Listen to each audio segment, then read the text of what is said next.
এগুলো কি বলো তো, এগুলো হচ্ছে কলার মোচার খোসা।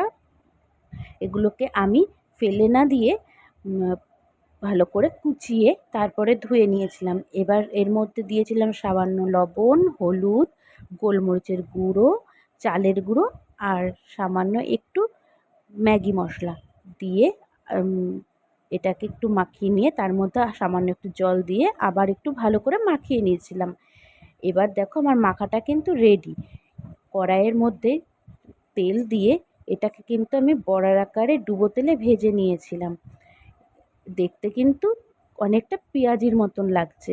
এই জিনিসটা কিন্তু তোমরাও বানিয়ে খেতে পারো। বাড়িতে অবশ্যই একবার ট্রাই করবে। কলার মোচার খোসার বড়া কেমন হয়েছে ভিডিওটা অবশ্যই জানিও। আমার কিন্তু দুর্দান্ত লেগেছে খেতে, দারুণ টেস্টি হয়েছিল।